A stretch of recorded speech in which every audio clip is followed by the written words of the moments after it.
I remember the day I signed the papers. The pen felt heavier than it should have, like it knew something I didn't. Everyone told me it was the right decision. My children, my doctor, even my pastor. You'll be safe there, they said. No more worrying about cooking, cleaning, or falling alone. And I believed them. I packed my life into cardboard boxes, labeling each one with care: photos, books, kitchen things. I left the house I had lived in for 40 years. The same house where I raised my kids, where I danced with my wife in the kitchen, where every creaky floorboard had a memory. I thought I was trading loneliness for community. I thought I was choosing comfort, not giving up control. But 3 years later, I wake up every morning and ask myself the same question: what have I done? It's not that the staff is unkind. They try. But this place is not home. It never was. It smells like bleach and overcooked peas. It sounds like alarms and footsteps and television, game shows playing too loud in someone else's room. They say I'm safe here, and maybe I am, but I've never felt so unseen, so small, so misplaced. There's something no one tells you before you move into a nursing home. You don't just give up your house. You give up your rhythm, your little rituals, your place in the world. You eat when you're told. You sleep when the lights go off. You wait in line for your own pills. I used to be someone people came to for advice. I used to bake banana bread for the neighbors. I used to drive to the library on Saturdays just to sit and read the newspaper with a cup of coffee. Now, I feel like a name on a chart, a number in a hallway. No one meant for it to turn out this way. I know that. My kids thought they were helping. I thought I was helping them. But I wish someone had looked me in the eye and said, "Are you sure? Are you ready for what this really means?" So if you're watching this, if you're considering a nursing home for yourself or for someone you love, please take a moment. Listen to what I have to share. Because this decision doesn't just change where you live. It changes how you live. And if I could go back, if I could whisper something to the version of me holding that pen 3 years ago, I'd say, wait, think again. There's more you need to know. It doesn't happen overnight. It's not a sudden jolt, but a slow fade. Little by little, you begin to feel invisible. At first, you don't notice it. But then, one day, you realize that no one asks you what you think anymore. No one listens to your advice. No one values your words like they used to. It's as if your choices no longer matter. As if your memories are nothing more than stories no one has time for. You smile when visitors come. You laugh and chat, pretending everything's fine. But inside, you're aching. You're asking yourself, is this really how my story ends? You've lived through so much. You've seen decades come and go, raised families, fought battles. But here you are, alone with your thoughts, and nobody seems to notice. The pain isn't always physical, but it's real. The silence between the moments. The way your voice gets lost in the noise. You try to hold on to the feeling of being needed, of having purpose. But day after day, it slips further away. And you wonder, did I really matter? Will anyone remember? I'm not sharing this to scare you. I'm sharing this because I wish someone had warned me. If I had known what I know now, I would have made different choices. So, here's the truth. The 6 hard lessons I've learned the difficult way. And most importantly, what you can do about them. You don't have to go through this alone. You don't have to settle for a life that feels invisible. There's still time to make the right decisions. And I'm here to help you navigate this path with the wisdom I've gained. You lose your independence faster than you expect. I used to decide what I ate, when I woke up, and what music I listened to. Now, I eat at 7 a.m. Lights out by 9 p.m. No questions asked. I remember Frank, a 78-year-old artist. His sketchbook, which he had carried with him for decades, was taken away because he was considered too old to be up late drawing. He had always been the one to choose when to create, when to sleep, and when to rest. But in the nursing home, those choices were no longer his. Frank would sit quietly by the window, staring out into the garden, with nothing but memories of the art he could no longer create. He used to paint for hours, losing himself in his work, but now, those hours were gone. No one cared about the pieces he'd created or the passion he had for his craft. All that mattered was following the schedule, not living life on his own terms. Independence isn't just about movement, it's about dignity. Losing the ability to make choices, no matter how small, can make you feel like a shadow of who you once were. It's not just about physical control, but about mental and emotional freedom too. You lose the essence of who you are when someone else decides every aspect of your day. Frank's story isn't unique. It happens every day, but you don't have to lose your independence if you plan ahead and make thoughtful decisions. Ask yourself, what do I truly want out of life? The more you understand what matters to you, the more likely you are to make decisions that preserve your dignity. Have you seen someone lose their ability to make choices as they age? How did that affect them? Share your thoughts in the comments. You start to feel like a burden, even when no one says it aloud. The nurses are kind, but they're always rushing. You stop asking for help, not because you don't need it, but because you can't stand the look in their eyes when you do. Margaret, 83 years old, had been a proud woman her entire life. She had worked as a teacher, raised a family, and volunteered in her community. She was used to giving, not receiving. But after moving into the nursing home, Margaret started to feel like she was just another responsibility. Every time she pressed the call button, she could hear the hustle and bustle of the staff, always busy with someone else's needs. One day, when she needed assistance to adjust her pillow, a nurse answered the call but said, "Can you wait 10 minutes?" Margaret nodded silently, feeling her heart sink. After that, she never pressed the button again. She told herself that it wasn't fair to burden the nurses. She started to avoid asking for help, even when she desperately needed it. Margaret would lie in bed at night, staring at the ceiling, and wonder when she stopped being a person and started becoming just another task. It wasn't that the nurses didn't care. They did, but the care often came with a sense of urgency that made Margaret feel like a burden, like her needs were an interruption in someone else's busy day. It's easy to feel forgotten in that environment. You stop asking for help because you don't want to feel like a bother, even when you're struggling. It's not about pride. It's about not wanting to be a weight on someone else's shoulders. The truth is, care should never feel like charity. It should never come with an unspoken sense of guilt or shame. Everyone deserves to feel valued, especially when they are in a vulnerable place. When we stop asking for help, it's not because we don't need it. It's because we begin to believe that our needs are too much. Margaret eventually realized that care was meant to be a partnership, not a transaction. If you need help, you should feel safe in asking for it. And those who provide care should never make you feel like a burden. The dignity of being human means recognizing the value in both giving and receiving. Have you ever felt like a burden? Comment, "I understand," if you've ever felt this way. You lose connection with the outside world. Visits become less frequent. Phone calls stop coming in. The world keeps moving forward, but you stand still, staring out of a window, separated by walls that you can't break through. Robert, a man in his late 70s, had always been close to his grandchildren. Every Sunday, without fail, they would call him, catching up on their week and sharing stories. His heart would swell with love as he listened to their voices, their laughter filling the space between them, despite the distance. He had raised them, and those calls were more than just a weekly routine. They were a lifeline to the outside world. They reminded him that he was still a part of their lives, that his voice still mattered. But as time passed and Robert moved into the nursing home, things changed. At first, the calls were still there, but gradually they became less frequent. The grandkids grew older and their lives became busier.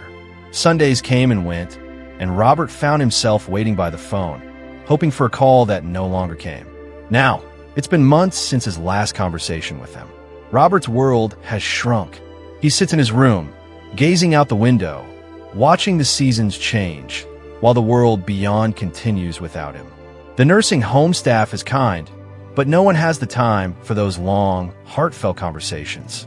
Visitors come, but they're often family members who are also caught up in their own lives, struggling to balance everything. Robert knows they still love him, but it's as if he's slowly fading into the background of their busy lives. The isolation doesn't come from being physically alone. It's the silence that creeps in. It's the growing realization that as time passes, you become more and more invisible to the world outside.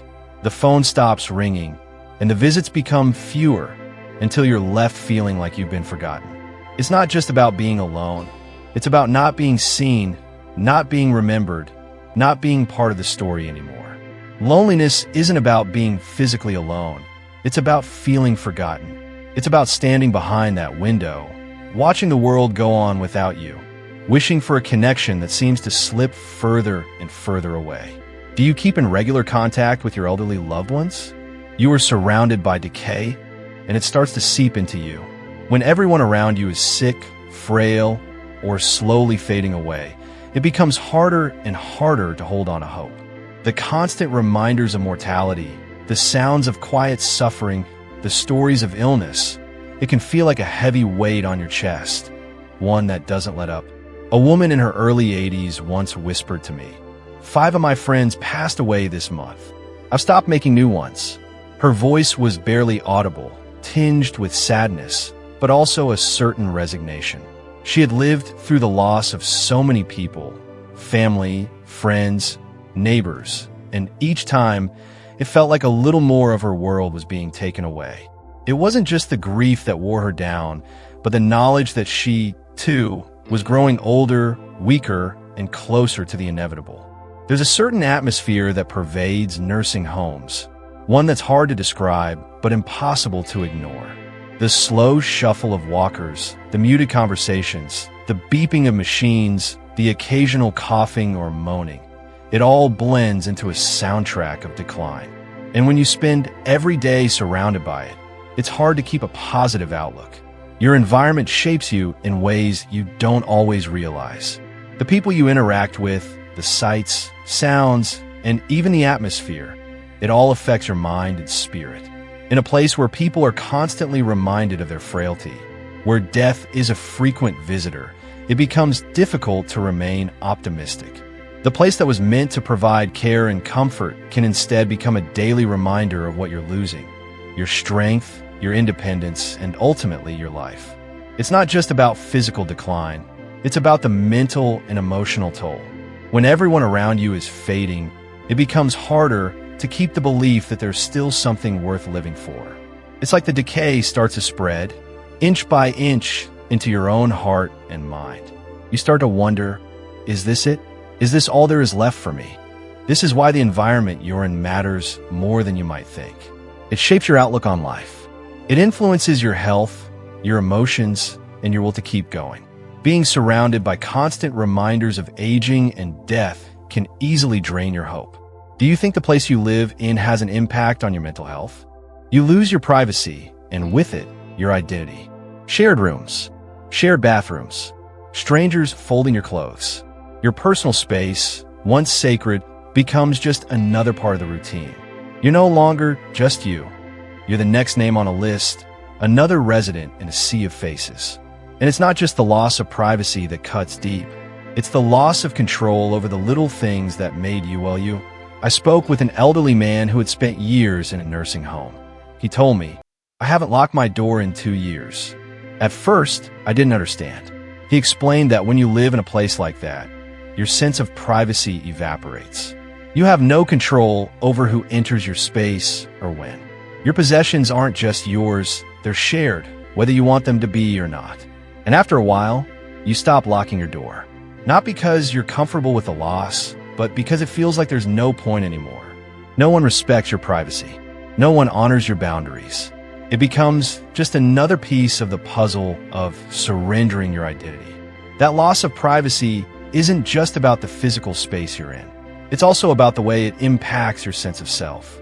You stop making decisions about your personal belongings, your routine, your comfort. People make decisions for you. Nurses or staff members decide when you eat, when you sleep, and when you wake. Strangers come in to clean your room or help with personal tasks. Your choices, your dignity, becomes secondary. Your identity is tied to your ability to have private moments. We all need time to ourselves, a space to breathe, to think, to be. It's in those private moments that we reaffirm who we are. We reflect on our lives, our dreams, our hopes. But in a nursing home, that time is scarce. Your life becomes a public spectacle. Even the simplest act of closing a door, of creating a barrier between you and the world, feels like an unattainable luxury. The absence of privacy isn't just uncomfortable, it's dehumanizing. It strips you of the basic need to be alone, to hold on to a piece of yourself that no one can touch. Over time, it wears you down. You start to lose the parts of yourself that made you unique because your individuality is no longer nurtured. You become part of the system, part of the structure, and it's easy to forget who you are. Privacy isn't a luxury. It's a basic need. And when it's taken away from you, so is a piece of your identity. Do you remember the last time you were truly alone with your thoughts? It's hard to leave, even when you want to. When I first moved in, I told myself, if this doesn't work out, I'll just move back home. It seemed simple enough. After all, I had made the decision to move in for safety and security, right? Surely, if I didn't feel comfortable, I could just pack up and leave. How hard could it be? But leaving isn't as easy as it sounds. After 18 months, I realized I wanted out. I felt trapped. I'd sold my house, spent most of my savings on the move, and I was emotionally drained. It was as if a part of me had been buried in that transition. The house was gone, my belongings had been downsized, and the life I had once known seemed like a distant memory. Physically, leaving the nursing home felt like an uphill battle. I had no more energy to fight the inertia of daily life there. I had become accustomed to the routine, albeit reluctantly.